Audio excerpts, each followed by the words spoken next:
Bagaimana hukumnya melintas di depan orang yang sedang sholat dan tidak memakai sutroh?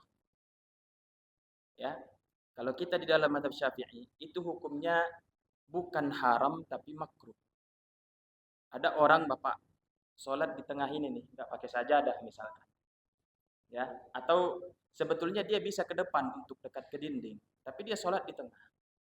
Apa hukumnya kita melintas di depannya? Maka itu bukan dosa besar, tapi makruh. Kenapa dia tidak tergolong dosa besar? Karena dia melalaikan sunnah, yaitu sunnah memakai sutroh. Nah, tapi tetap, kalaupun ada orang yang sholat di tengah-tengah, kita tetap tidak dianjurkan untuk melewati di depan. Bismillahirrahmanirrahim. Assalamualaikum warahmatullahi wabarakatuh. Alhamdulillahi rabbil alamin, hamdan yuwafi ni'amahu wa yukafi mazidahu. Ya rabbana lakal hamdu kama yanbaghi li jalali wajhikal karim wa 'azimi sultanik. سبحانك لا نحصي ثناء عليك أنت كما أثنيت على نفسك فلك الحمد حتى ترضى ولك الحمد إذا رضيت ولك الحمد بعد الرضا. اللهم صل وسلم وبارك وكرم على الحبيب المصطفى محمد وعلى آله وأصحابه أجمعين. سبحانك لا علم لنا إلا ما علمتنا إنك أنت العليم الحكيم.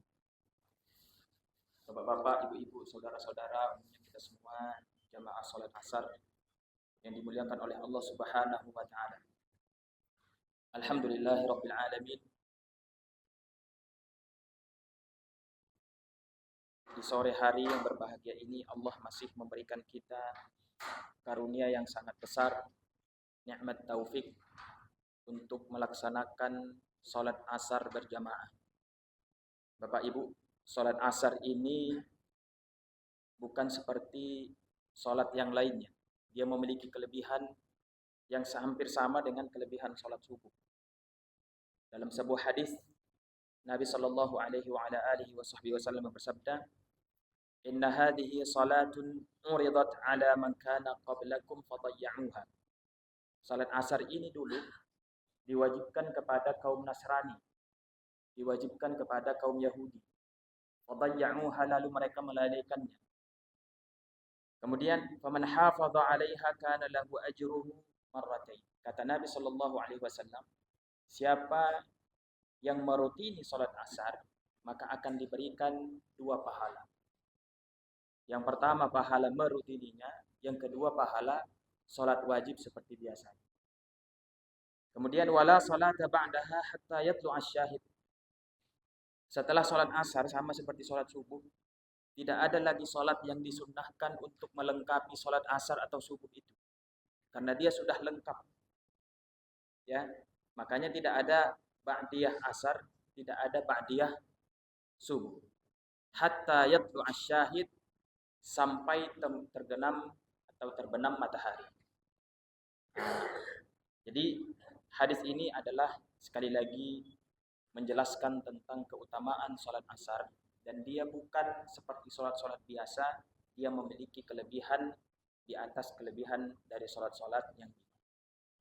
Bapak Ibu dirahmati Allah Subhanahu wa taala, secara umum Nabi sallallahu alaihi wa ala alihi wasallam diutus kepada kita sebagai mubasysyiran wa nadhira, untuk memberi kabar gembira dan juga untuk memberikan peringatan. Jadi basyir wa nadhir, Nabi itu adalah seseorang yang memberikan kabar gembira dan juga memberikan peringatan. Kabar gembira apa maksudnya? Kabar gembira yang menguatkan harapan kita untuk menggapai ridhanya Allah Subhanahu wa taala. Secara umumnya harapan terbesar kita di akhirat nanti adalah mudah-mudahan kita dimasukkan ke dalam surga. Ya, itu kan harapan terbesar kita, Bapak ya. Kemudian ketakutan terbesar kita nanti apa? Takutnya kita dimasukkan ke dalam api neraka. Itu secara umumnya. Ya.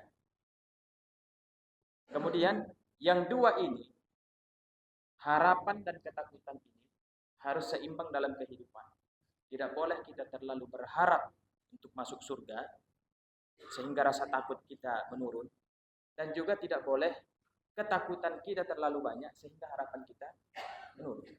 Jadi yang dua ini dua jenis, dua timbangan yang harus seimbang, harapan dan juga ketakutan. Untuk meningkatkan harapan ini, makanya Nabi Shallallahu Alaihi Wasallam banyak menjelaskan tentang fadilah amal. Contohnya tadi, siapa yang melakukan sholat asar, siapa yang merutini sholat asar, maka pahalanya 2 kali lipat. Itu kan untuk meningkatkan harapan kita, untuk meningkatkan motivasi kita melakukan kebaikan. Kemudian untuk meningkatkan rasa takut ini, Nabi Shallallahu Alaihi Wasallam banyak menyampaikan hadis-hadis sebagai peringatan atau yang disebut dengan hadis-hadis yang menjelaskan tentang dosa-dosa. Dan dosa ini Bapak, Ibu, itu ada namanya dosa besar, ada dosa kecil. Ya. Sebetulnya kita tidak pilih-pilih, Bapak, ya. Kalau yang namanya dosa, itu pasti kita berusaha untuk menjauhinya.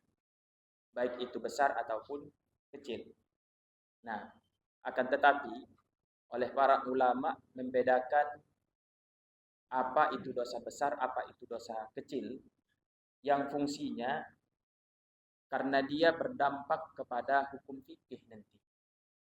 Orang yang melakukan dosa besar, maka status kewaliannya itu gugur. Orang yang melakukan dosa besar, kalau dia seorang ayah, maka dia tidak sah menikahkan putrinya sebelum bertaubat kepada Allah Subhanahu wa Ta'ala. Orang yang melakukan dosa besar tidak sah sebagai saksi nikah sebelum dia betul-betul bertaubat kepada Allah Subhanahu wa Ta'ala. Nah, jadi itu diantara fungsinya kita untuk mengetahui apa itu dosa besar, apa itu dosa kecil. Baik. Di antara contoh dosa besar, ya, dan ini yang akan kita sampaikan pada sore ini, yaitu terkait dosa-dosa besar. Di antara contoh dosa besar yang berkaitan dengan hukum fikih adalah al-murur baina yadayil musalli, melintas di depan orang yang sholat. Ya, al-murur baina yadayil musalli, melintas di depan orang yang sedang sholat. Nanti akan kita rincikan apa penjelasannya. Baik.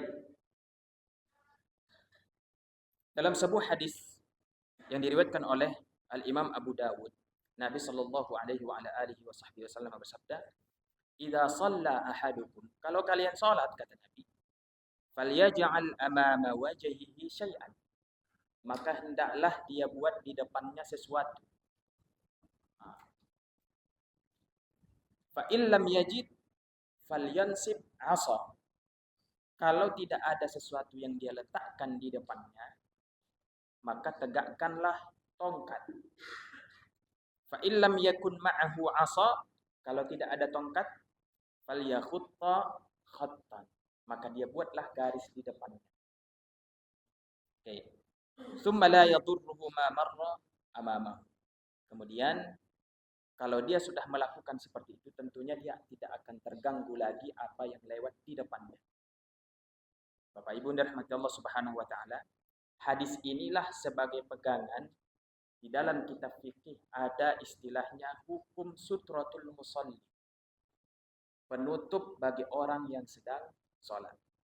Yang artinya di saat kita sholat dianjurkan, ini hukumnya adalah dianjurkan. Kalau yang namanya dianjurkan berarti bukan diwajibkan.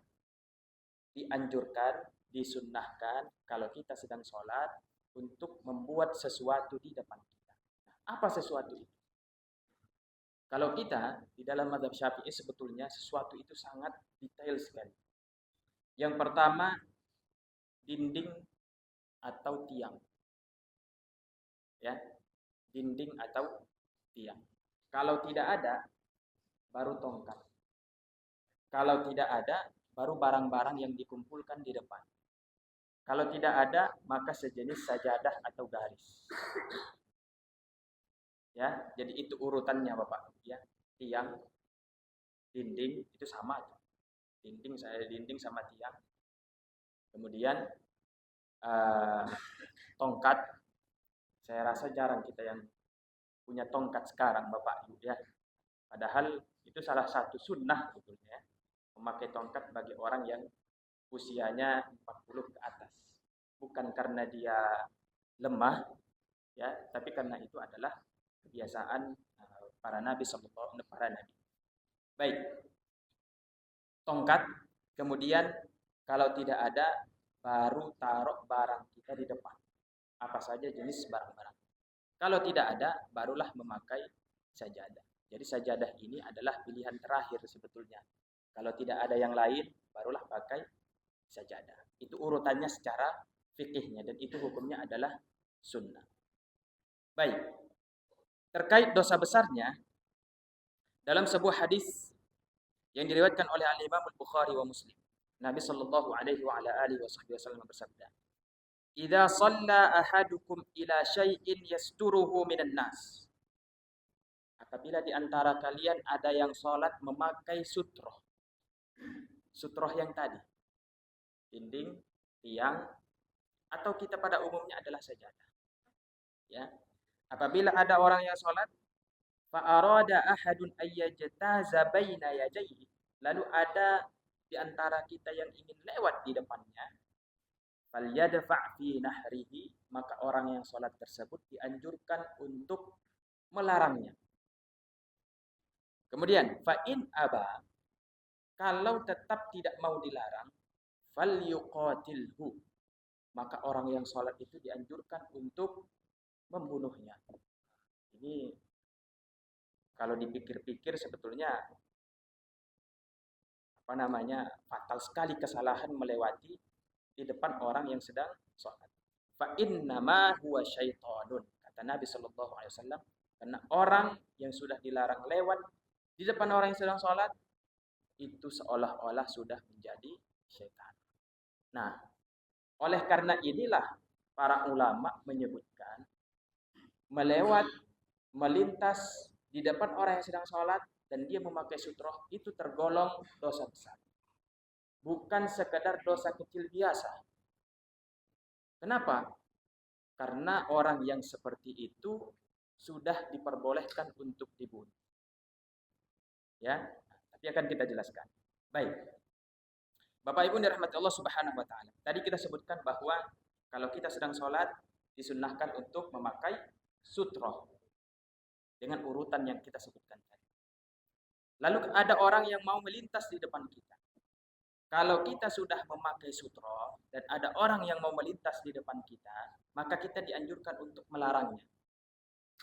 Ya, dianjurkan untuk melarangnya. Dan ini hukumnya adalah sunnah juga. Tidak wajib juga kita melarang orang yang mau melintas di depan kita. Jadi jangan sampai karena ada perintah dari Nabi Shallallahu Alaihi Wasallam, ada orang yang mau lewat. Kebetulan dia tidak tahu sebetulnya kalau kita sedang sholat. Ya, jadi kita larang dengan keras. Enggak. Jadi itu adalah anjuran yang sunnah. Oke. Jadi falyadfa' fi nahrihi, maka hendaklah dia larang orang yang lewat di depannya. Kalau tetap tidak mau dilarang, maka dia sudah halal darahnya. Sekali lagi, karena sudah dianggap halal darahnya, maka dialah dikategorikan sebagai orang yang melakukan dosa besar. Akan tetapi, ini sebetulnya fokusnya adalah ke kita pribadi yang ingin melintas di depan orang itu. Bukan bagi kita yang sedang sholat.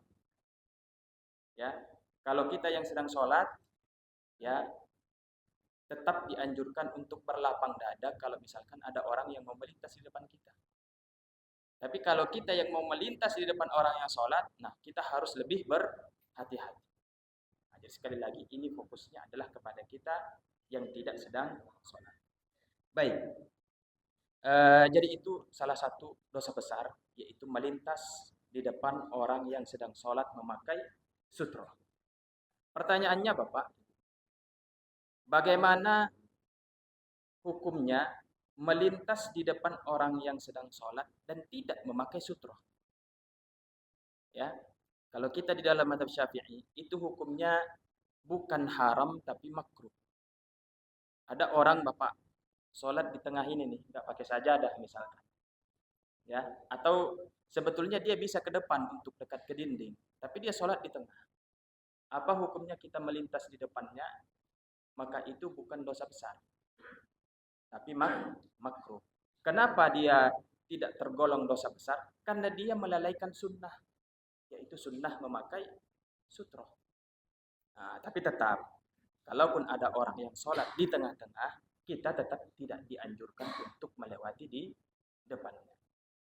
Baik, jadi itulah sekilas tentang hukum memakai sutroh di saat kita sholat. Lagi-lagi ini adalah anjuran sunnah, maka marilah sama-sama kita menjaga diri kita di saat sholat, begitu juga menjaga diri kita